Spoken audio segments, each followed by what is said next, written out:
Pyramid One World Radio is a lifeline to many listening, and to a direct connection to dimensions and universes, people and places you are listening to. Pyramid One World Radio, WKIT Radio Network. We are here for the world.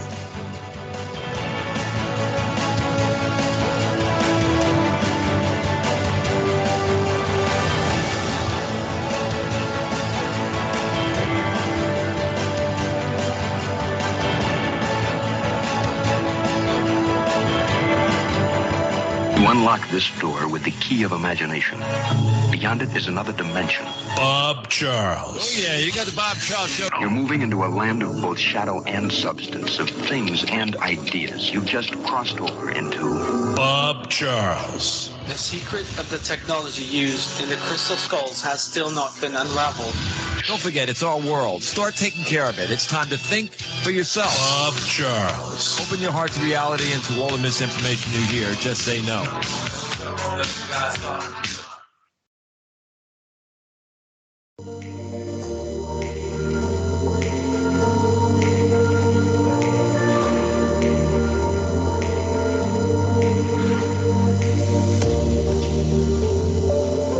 Pyramid One World Radio and the Bob Charles Show would like to present Gary L. Wimmer. Gary L. Wimmer is a multi-talented individual known for his diverse range of interests and abilities. He is indeed a musician, writer, actor, and psychic.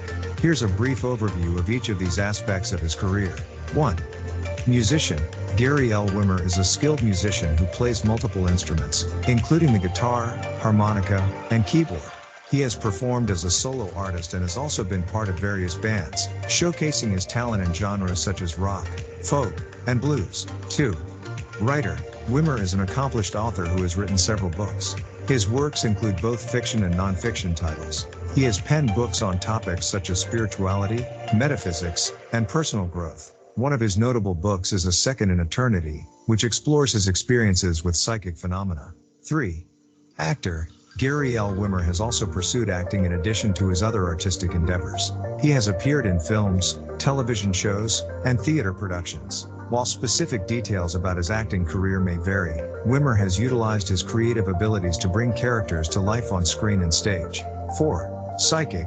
One of the notable aspects of Gary L. Wimmer's career is his psychic abilities. He is claimed to have psychic powers and has offered psychic readings and consultations to clients. Wimmer has conducted psychic readings for individuals seeking guidance and insights into various aspects of their lives. 5. All listeners can call into this live show and speak to Gary Wimmer by dialing 863-222-4199 or on your phone or PC. Just search Pyramid One Radio on TuneIn and listen to the show live. Get copies on Rumble and YouTube by searching Pyramid One Radio. 6. Now put your hands together to welcome Gary L. Wimmer.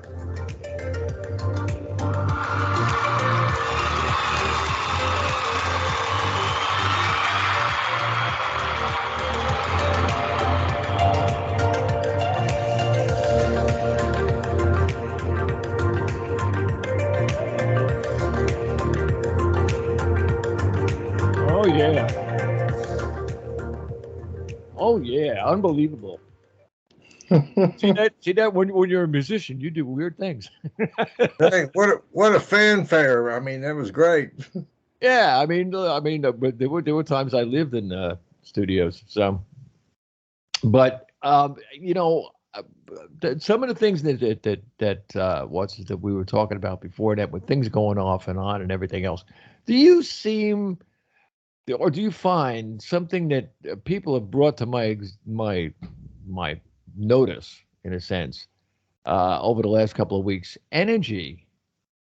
There is a difference for some reason. It's beginning to be before. All right, let's go back a little bit. Before the Twin Towers, everybody had said that there was an energy surge, and people could feel things, could sense more things, could feel. I mean, I watched the second plane hit the second building. I watched it live with my eyes. Oh. I mean, these things were incredible times. They psychic and psychological things are happening. And right now, for some reason, a lot of people are being more aware and waking up. for some That's reason. And it's that. like it is the energy, the addition energy, the frequency. Well, Everybody, that's why we're going.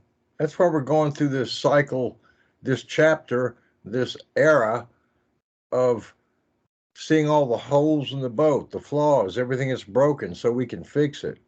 And it's a messy transition, but necessary, because if you got a bunch of problems with your car or your knee or your vacuum cleaner, we got to fix it. So the whole world's getting a big show 24/7 every day of things that we need to address and fix. I don't believe in accidents. I don't believe in coincidences. I believe everything is cause and effect, including the period we're going through.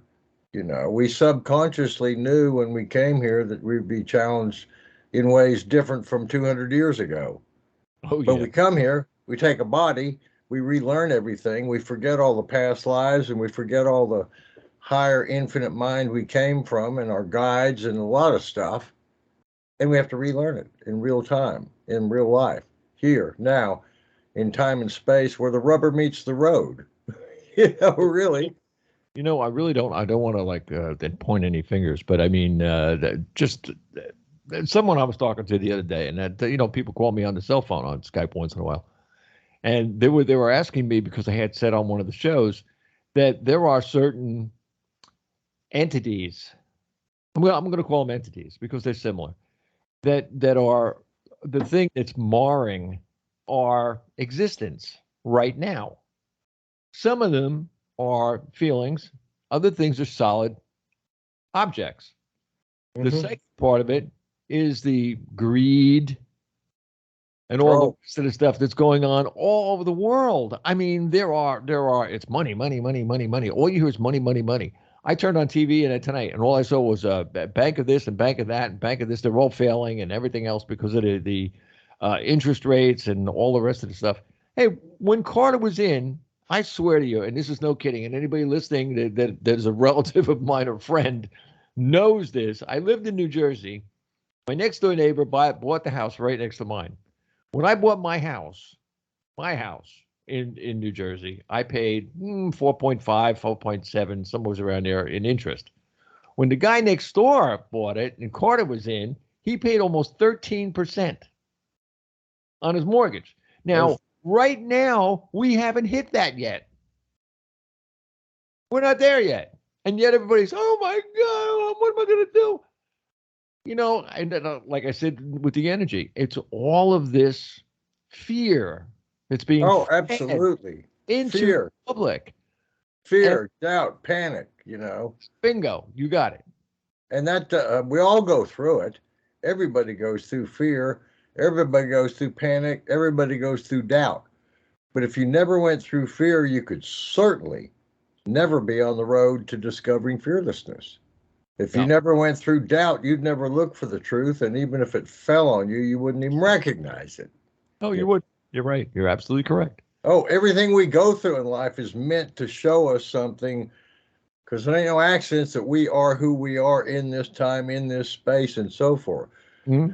But in our higher mind and circumstances and our guardian angels and life itself is always tapping us on the shoulder saying, hey, you want to learn the truth? You want to know more? You want to see more? You want to grow? You want to evolve? But we get to choose whether to answer the phone or not, whether to heed the call or not, whether to take that hint and go with it or go out to the beach and have a beer and blow it off. You know what the angel number is? 444. Mm-hmm. Right? Okay. Now I'm going to make, and anybody that's listening out there, I know you're going to laugh. Every single morning, I'm up at like 3:30, and then I go through the things. And of course, we got 3 studios. We got one in Texas, and we got one in Australia, and we got one here in Florida. So, there's a lot of stuff in it that I go in between, and news and all kinds of things. And that between 3 o'clock in the morning and 6, because my head is completely, totally clean, clear, and it's like a sponge. It just soaks in all this stuff. Every single time I take my coffee and I go out to the kitchenette to like put it in the microwave and put the thing up, right? Mm-hmm. 444. I don't know. I mean, I don't even think that I'm like it's the right time and the wrong time. It's 444. So I keep asking them left and right, what do you want? Well, it's not so much that they want something as much as it's sort of life verifying to you about patterns, about symbols. I see 422 all the time. I'm a 22 in numerology. I see threes and sevens all the time. I'm a third of seven brothers. So yeah, I see a lot of patterns, and I talk to a lot of people. They say, "Well, I keep seeing the clock at the same numbers. What's going on?" I said, "Your higher mind's trying to show you certain patterns so you learn how to push certain buttons to get certain results. It's not a coincidence that you experience that." You see what you're saying, though? Because we are drawn to notice. We are drawn to see those things. Absolutely. There are angels here, just like there's aliens, and everybody's going to know about that tomorrow night. But all these things that are going on right now, it's not an accident. No, This correct. was absolutely 100%. There's a purpose, and it was meant to happen. Cause and effect. It was written already. This is, we know where we're going. I mean, everybody, like, for instance, someone that today, I was telling people about the show, and that tonight, and they're on their cell phone, but they're working, but they put it on speaker, and they can listen to it while they're working. So they're listening to us right now. The thing was, I get these asks all the time, like, for instance, what are you going to talk about? Who are you going to talk about? What about these spirits? What about these? What about the aliens? What about this? And, there's a lot of questions that I get all at the same time, and the same answer goes for all of them, every single one of them. We were meant to do it. It was already written. We were here before. This is a dimension, man. All we're doing is just folding over our dimension. We're just reliving what our soul already went through. We're doing it again. And who knows, maybe we'll get it right this time. Well, I think the interesting thing is, and I discovered this in my experience, for a second or two of Earth time in my near-death experience, I was at infinite mind, timeless, infinite, no beginning, no end, all possibilities. Came back into my body like the rest of us are now, and there's only so many possibilities. We're stuck with our genes. Time moves one way. We have limited potential, but we have unlimited potential inside. No matter what the circumstances are, we can learn more and grow more. And life's always trying to show us that, whether it's patterns, because life shakes us up and makes us curious and creates situations where it's not anything we've done wrong. It's the only way life has to show us what we need to learn next, because we don't know. We know where we've been, what we need to know, what we need to learn next. And it takes a certain amount of peace, patience, questioning, or just listening. Life will present us that, but again, we get to choose whether to heed the call or blow it off. So I think everything, every second of every day of every life is invaluable as a learning experience if we look at it that way. And if we look at it in vain, life's screwing me over, this ain't fair, that's what we'll see, that's what we'll get. It's all how we look at it. It ain't the situation, it's how we look at the situation. Yeah, and when you were talking about your second on the thing, and I think I talked to you the last time I had you on the show, and that we spoke about it too, because I mean I had mine too. Mm-hmm. And it's funny because when you said, there's no beginning, no whatever ending and all this, when I was wherever I was, who knows? I mean, some people come saying, well, you're going to go up to heaven. Yeah, well, there was no sign when I went in, they didn't make a right at heaven, one of these. But the idea of the thing was, you really don't care. Mm-hmm. I mean, honest to God, you don't care. I mean, it's like you're in awe, complete, total awe, because, I mean, it's like, first of all, you get smacked with this love. Like you've never ever felt in your life. I mean, it's like, all right, let me put it to you so humans can understand. It's like having sex for an hour and then rolling over to go to sleep. It's that feeling. But figure out that feeling 100 times worse. And Or better. most people who've had near-death experiences, that's the one thing that's always stands out in common is everybody talks about this feeling of infinite love. Yeah. And I came to this point. I saw infinite creativity, infinite possibilities, infinite time, beyond bias, no bias, just infinite creativity, Right. because there's nothing to limit it, Right. you know. But at the source of it was infinite love. Infinite love somehow manifests into infinite creativity over infinite time and infinite possibilities. And you're one, Bob, and I'm one too. And so is the cockroach on my backyard. That's right. Yeah. Yeah. Seriously. Every single living organism is part of it. Oh, absolutely. Every molecule, every atom, every quark, every subatomic particle. There's nothing manifest that isn't part of infinite mind. And if you look at biology just on this planet, hell, there's 10,000, 15,000, 100,000, a million species. I don't know, so many.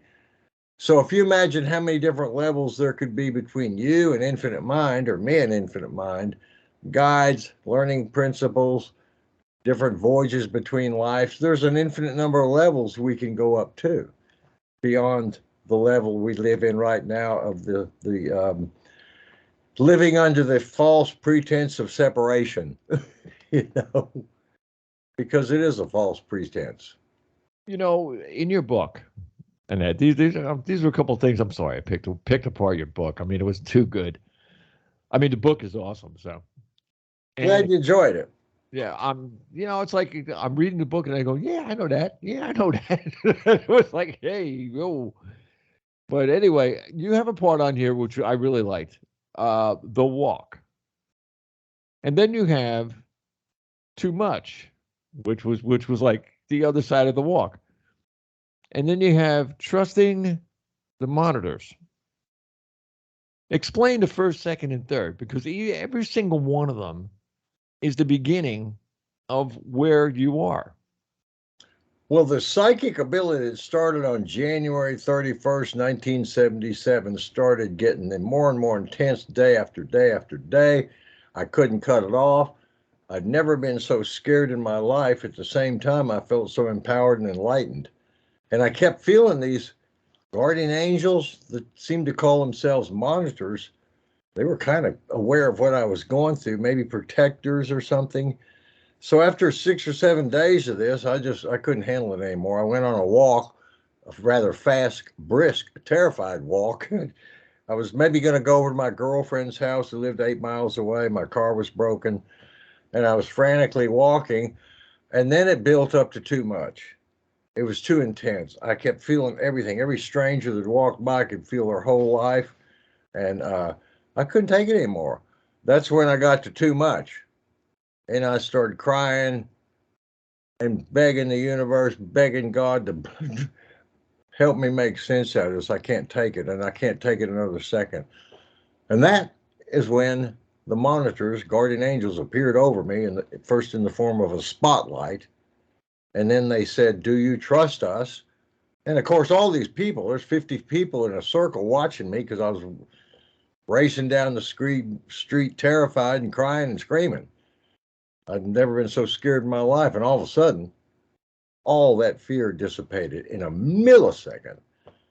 And I felt this light from these monitors, and I recognized them and said, "Oh, you're the monitors who've been watching me." Yeah. Long story short, they said, "Do you trust us?" And I gave my absolute yes.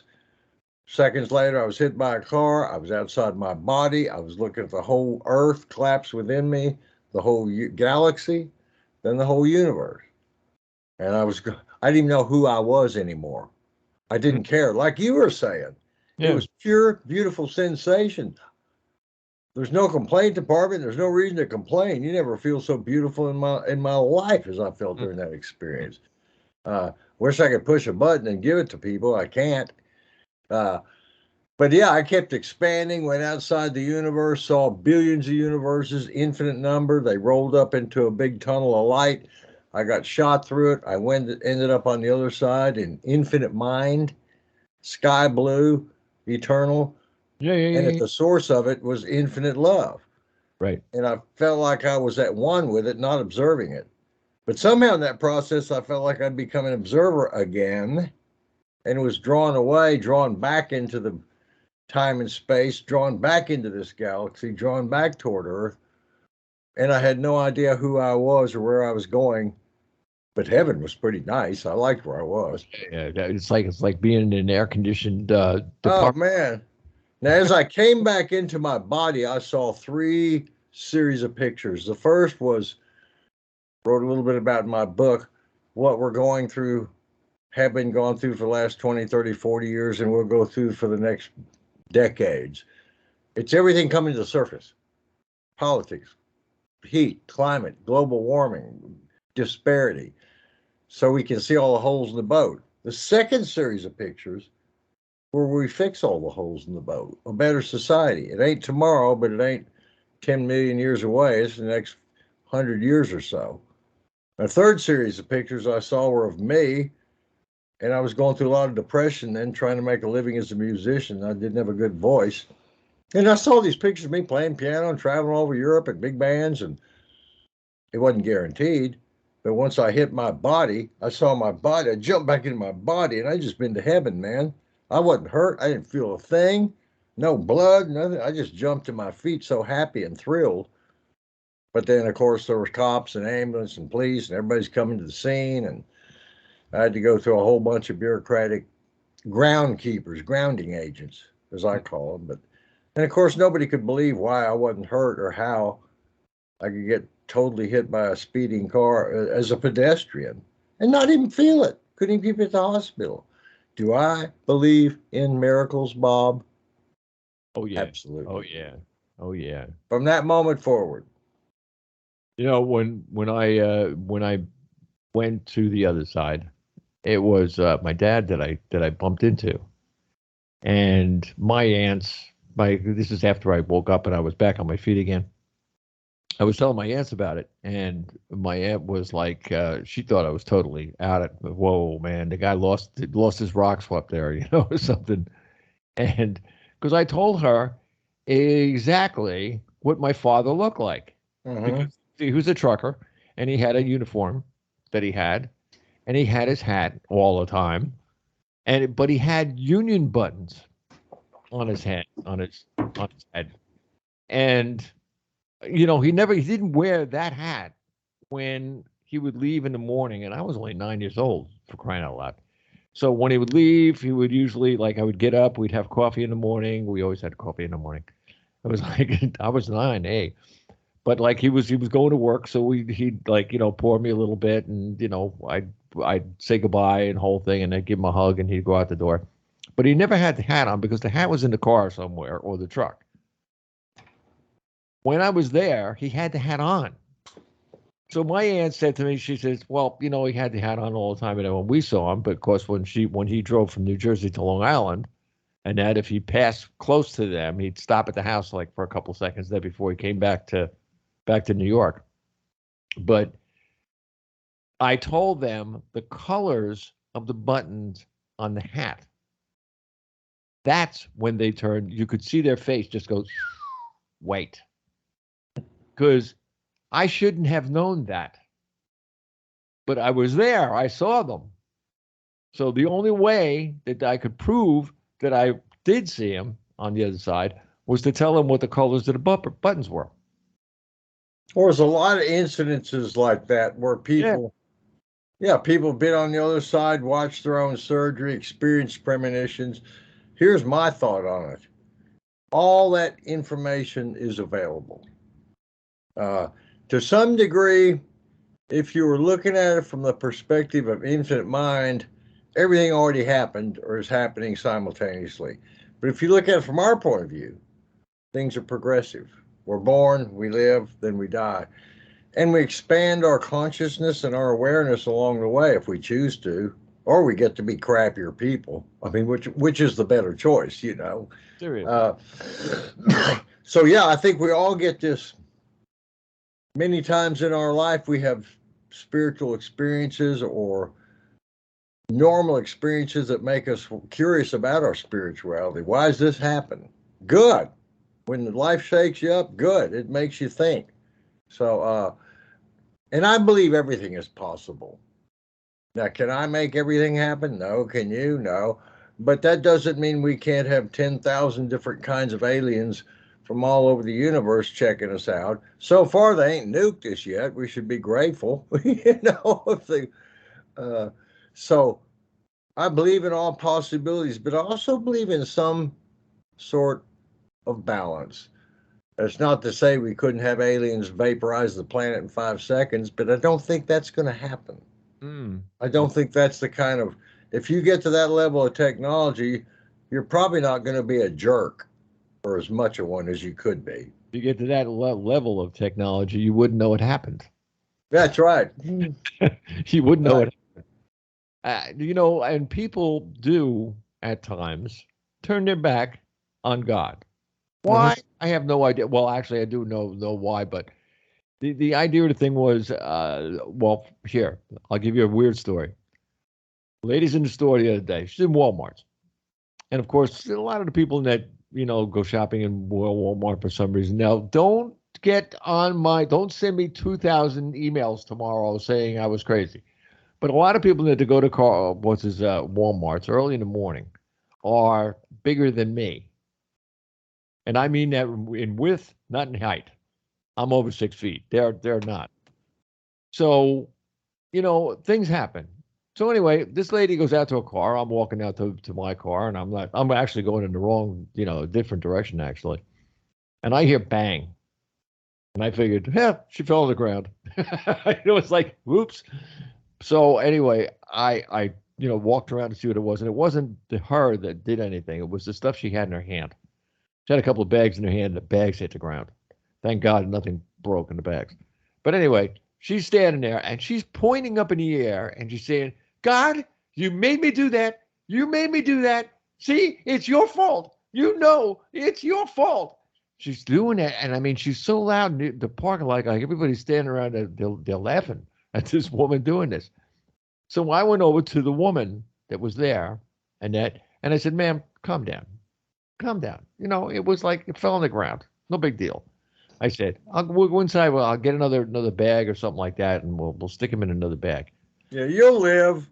Well, she goes, well, who are you? That's exactly how she said it. Well, who are you? And I said, God sent me.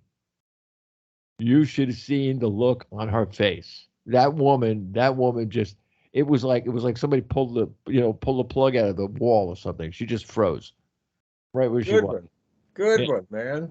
And I went inside. I got a couple more bags. I asked the woman, that was there to give me a couple of bags. I got some more bags. Went outside, put all the stuff in the bags and everything else. Stuck them in the back of. She had a minivan. Stuck them in the minivan. I said, don't call God's names, because I said he told me to tell you not to. And she was like, just big mouth. And that was it. She like gave me a kiss on the cheek. She got in the car and off she went. And I was like, wow, I mean, how simple was what I did? Anybody can do it. Well, it's simple. I love the beauty and truthfulness of the simple expression, God works through his people. Yeah. That's how it works. Yeah. I mean, let's face it. I mean, I don't think he's going to fly down here tomorrow to see anything. And we got a bunch of people in Washington that he could definitely do a job on, but he won't. Right. He'll let them do it all by themselves. Yeah, but we're all given the opportunity to decide every moment and every day whether we're going to be on the light or the darkness. And even if we're on the darkness and we go back and forth, we can always change. We can always upgrade. We don't have to repeat yesterday's patterns. But a lot of people do. Out of fear, a doubt, anger, the lady, God did it. Blame it on God.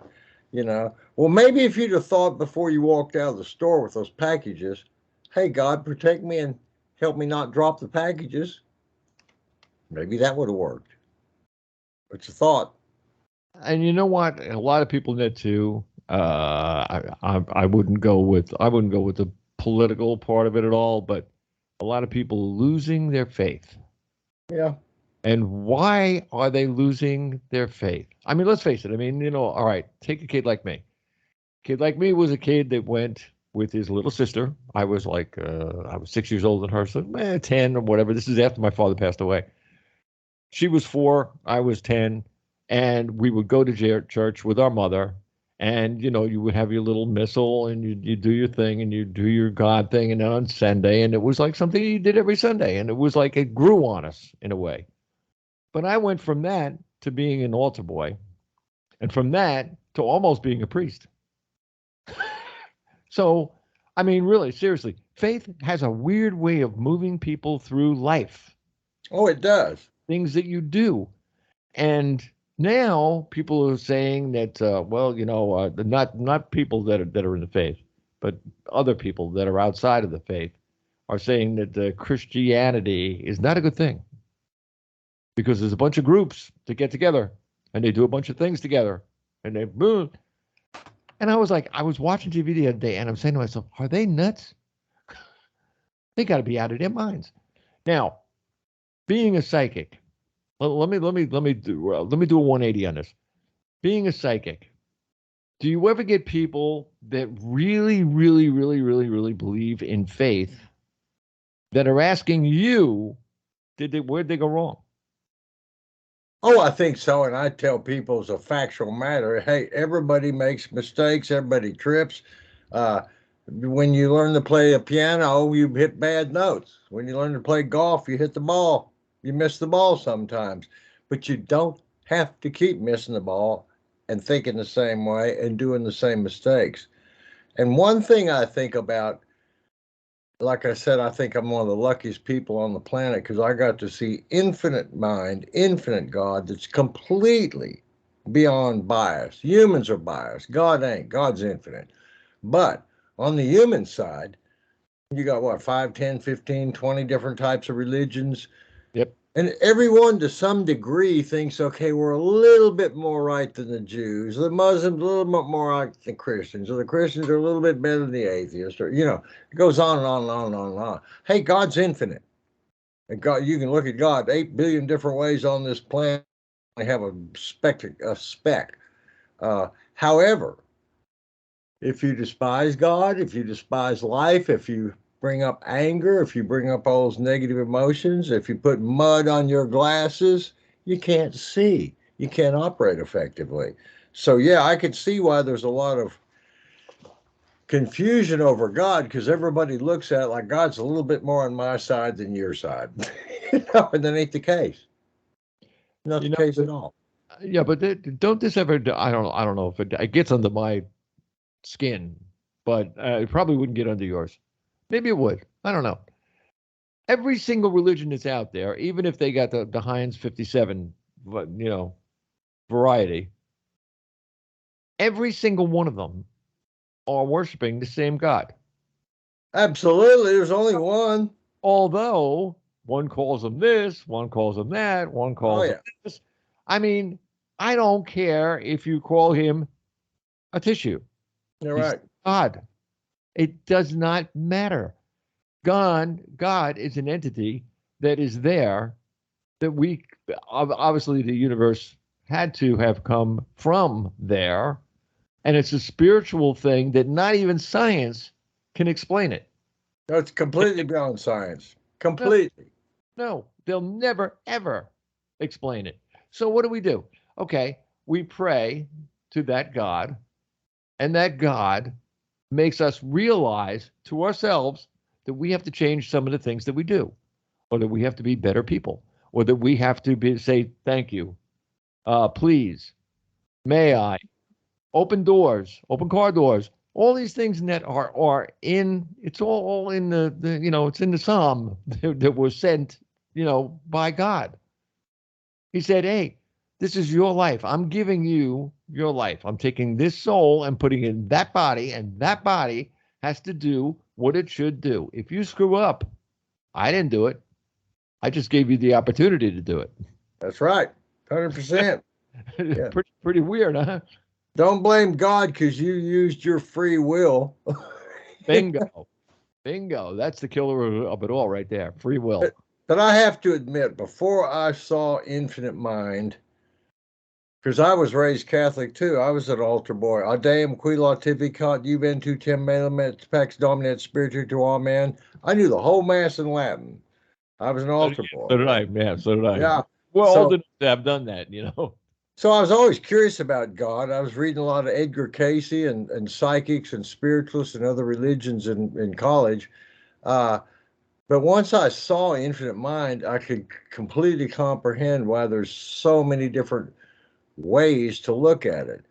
And every way we look at it can be biased in some level. God wants this, doesn't want it. God doesn't want anything. We want it. We're the ones who separated from infinite divine consciousness to experience separation. So we're the ones that got to figure the path back. God didn't have to figure the path back. We do.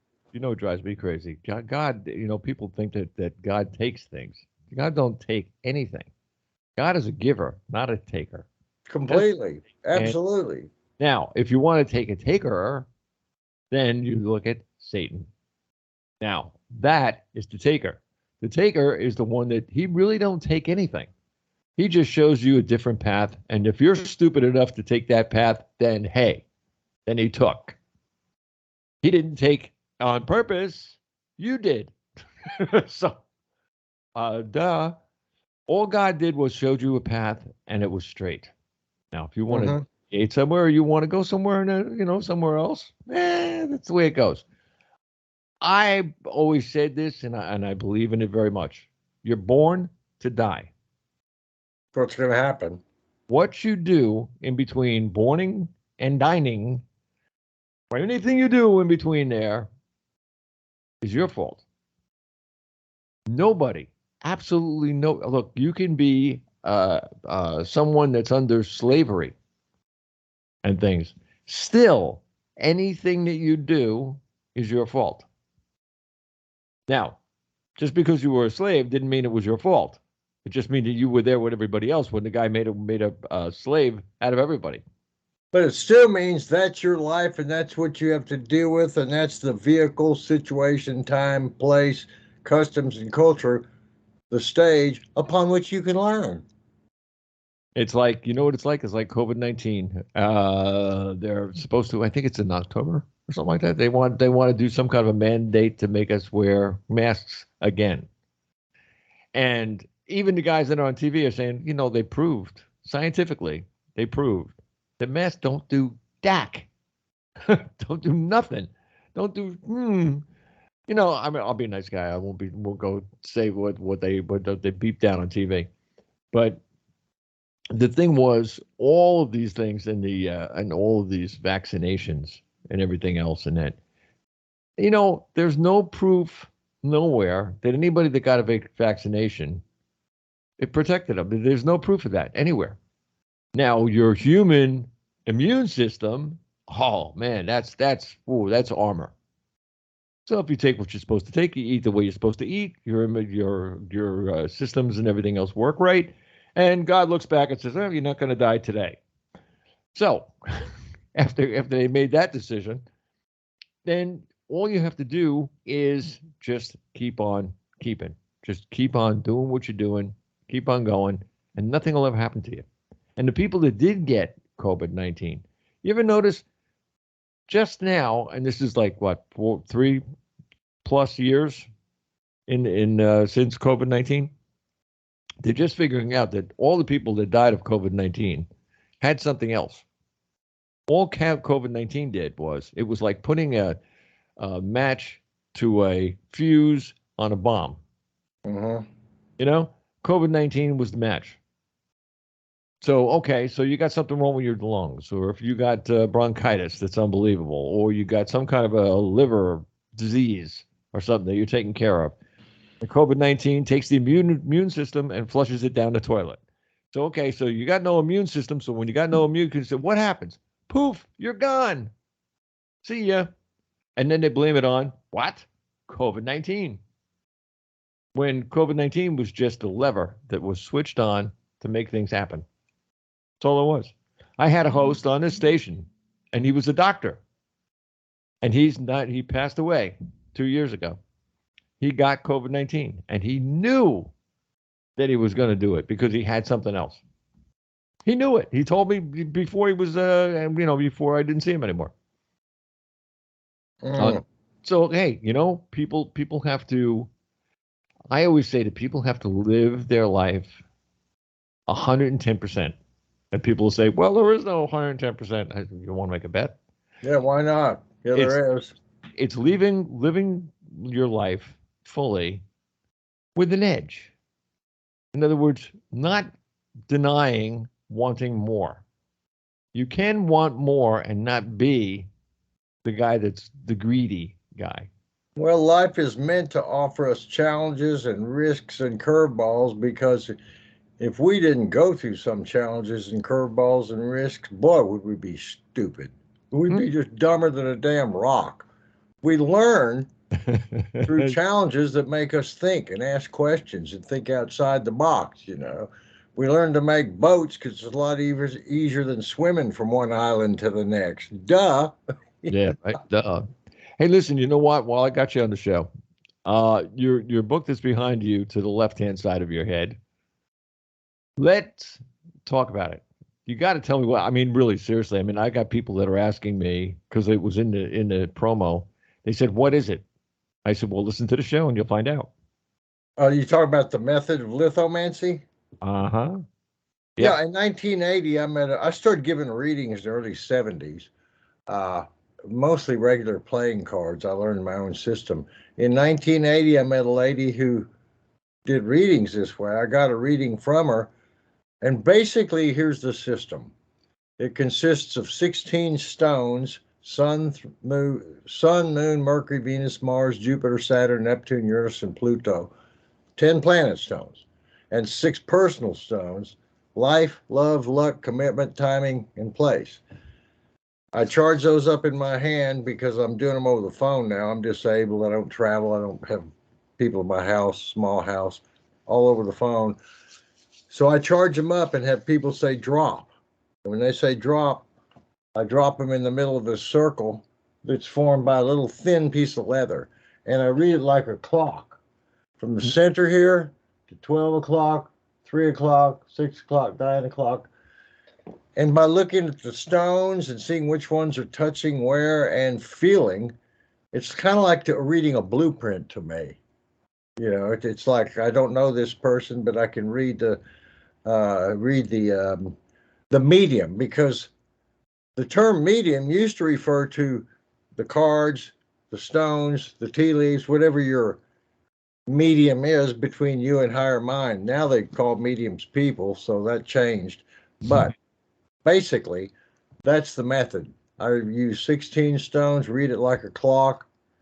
I record the reading, email you a link, and people can check on lithomancy.com to find out about me. lithomancy.com.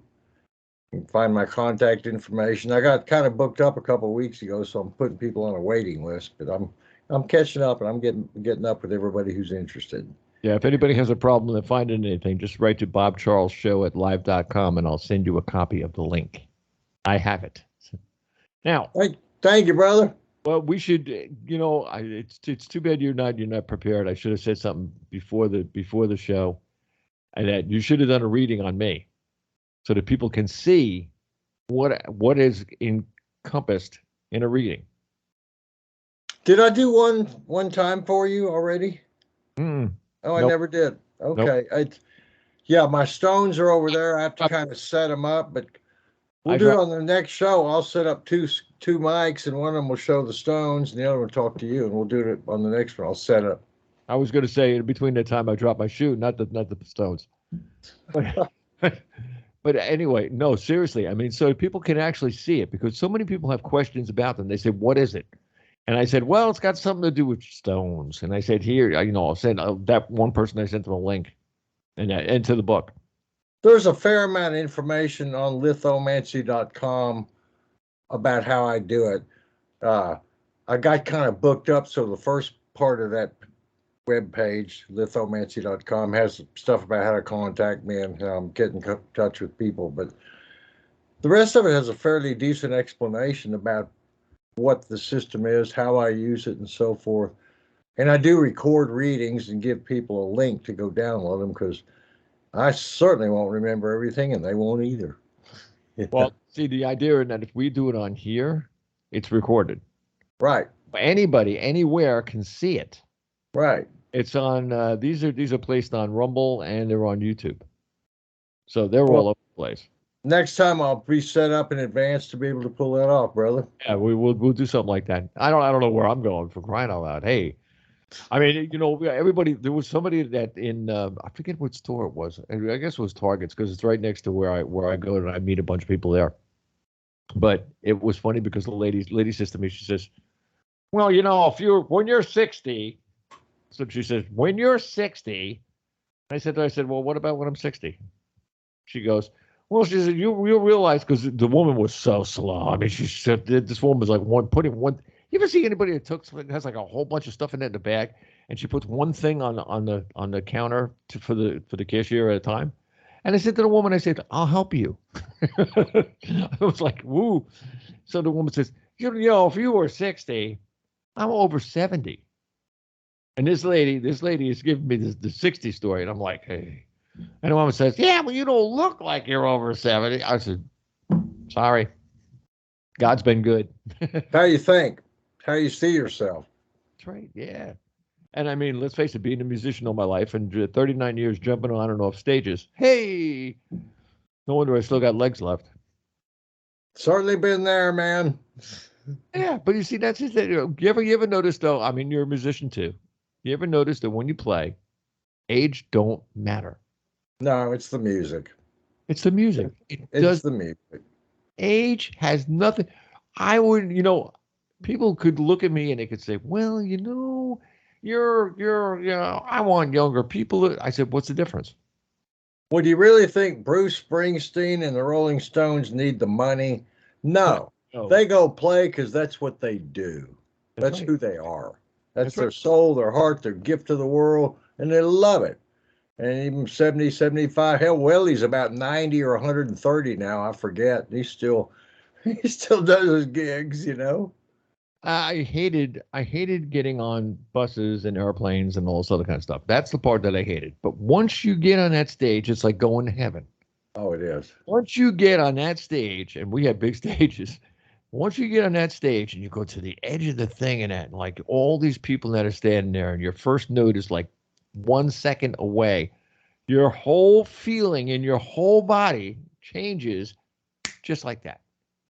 Just like that. You're no longer you. You are all of the people that are in front of you. Mm-hmm. And, I tell you, people look and they say, "Well, I said, "Look, lady," and we never did. That was the one thing about the band. We never, ever did drugs. Mm-hmm. Never. The bass player, once in a while, he'd do a little weed on the side with some friends of his or something like that when they were out by wherever they were. And, so that was no big thing. But, I mean, there was no drugs. I mean, we were, actually, I went to Woodstock. You want to see drugs? Oh, yeah. I mean, a billion pills all over the place. And, like, when you get up at, Hendrix woke us up. But it was like 6 o'clock, maybe 5:45 in the morning or something like that. And, of course, everything is muddy and wet. And, it was all yuck, but it was great. But, I mean, all you smell first thing in the morning is weed. I'm used to smelling coffee. I'm sorry, but like when you smell weed, and I happen to be there. My relatives of mine were military people, so of course I went with the best. But we were there for 2 whole days and a night, and I'm telling you, it was unbelievable. And I even knew where everybody at that place started. Do you want to talk about the God thing? It's a purpose for everything. They had a huge warehouse in Brooklyn. Mm-hmm. And I worked in Manhattan, and I was still a musician and everything else. And my promoter that promoted us when we played and when we did our tours was the same guy that was part of that group of musicians that were there. So he says to me, "Look, you know what? Let's have lunch." So I had lunch. He turns around and he goes, "You want to go see all the bands?" I said, "Why? You sending me up to Woodstock?" "Oh, no. Don't worry about that. That's taken care of already." See, he already, but there was already, and there were tickets to that place, and you didn't need a damn ticket. But he picked me up with a cab in New York, drove over to Brooklyn, and here's all this. There's a band there, there's a band there, there's a band there. All these guys were getting ready, bags, luggage, the whole 9 yards, to go by helicopter up to that farm. And that's what they were doing. And he said, go ahead, you can talk to them. I said, would you kid me? I was like, I'm looking at this. I mean, I had to pick my face off the ground, not the mouth. But it was crazy. Everybody, anybody that was up there was in that warehouse. I was in Acapulco then, and there was a couple there, mixed race couple, that had about $30, and they were going to hitchhike all the way up to New York and go to Woodstock and then come back to Acapulco. I gave them my home address, and about a month later, they wrote to me and said, yep, made it to Woodstock, got people to feed us the whole way, got in, got tickets, got bus tickets, come back. I came back with $6 less than they were left with, you know? Wow. Those were the days.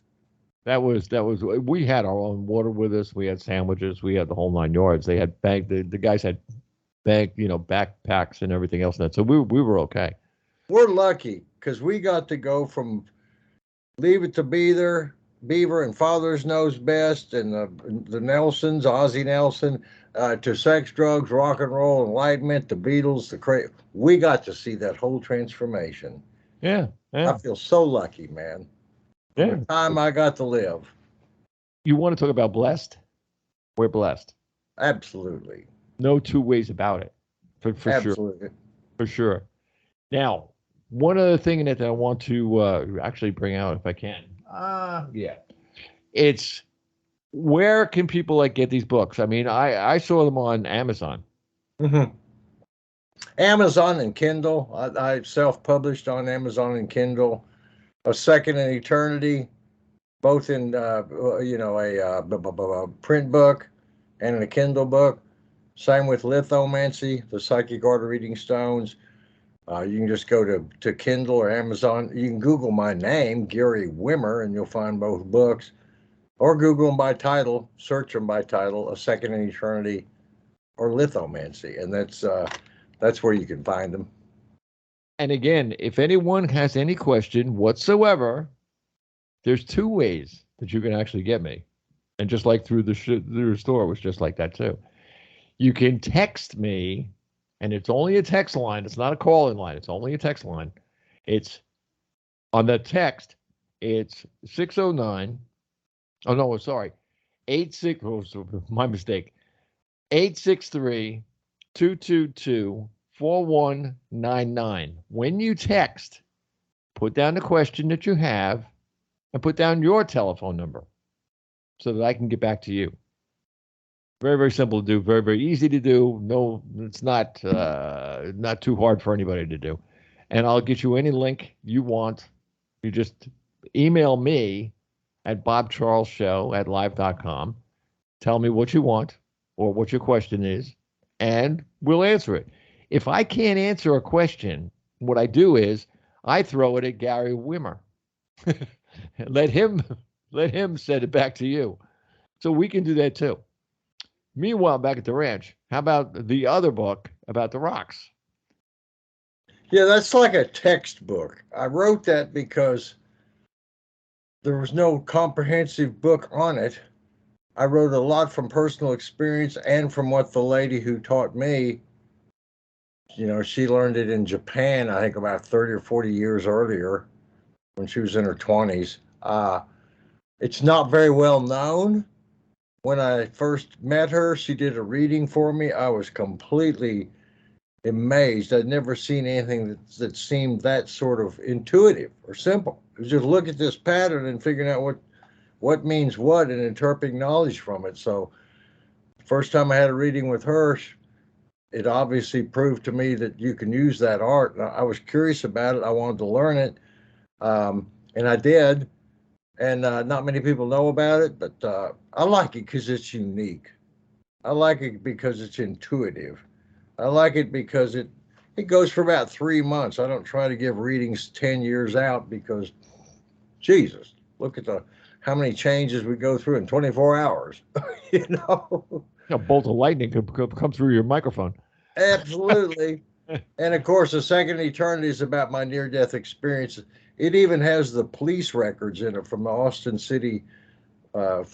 Police Department here, the best proof I could offer of my experience. Of course, they didn't see anything that I went through prior to the accident and the police and the hospital and all that, but those records are in the book, the best way I can verify that I didn't just make this up, you know? Oh, yeah, that's for sure. Anyway, with that, we're going to say goodbye. And I want to remind everybody, everybody's been asking me about these rocks. What do they do? How do you read them? Et cetera, et cetera. What we're going to do is we're going to have Gary back, and we're going to have a reading during the show. So therefore, not only can you watch it or listen to it live, you can also get a copy of that show and then watch it and get an idea of exactly how important it is to not only you, but the rest of the world. Don't forget, you're part of this world. You're part of this machine, in a sense. And it don't run right unless everything runs right inside it. Everybody matters. Every thought matters. Every intention matters. It really does. Absolutely. So meanwhile, here we go. Thank you, Brother Bob. Ah, yes. Oh, we're so good. Yeah. I had a great time. I don't know about you. Thank you. You know, everybody, these kind of shows are going to be there's going to be a whole bunch of these. And Gary's coming back. We're going to do a reading right on the show, so you can see exactly the way this works. Just as an update, tomorrow we're going to have a couple of people in a group that actually literally know aliens, have been contacted, have been stolen right off this planet. Actually speak to these people. Forget about what you hear on TV. Forget about what the government tells you. Well, there is no aliens. You want to make a bet? Tomorrow, there'll be 3 people on this show in a round table that will blow your mind. And we're going to come back then, probably next month, to Gary, that's going to blow your mind and a whole bunch more. God bless y'all. Bob Charles. Out!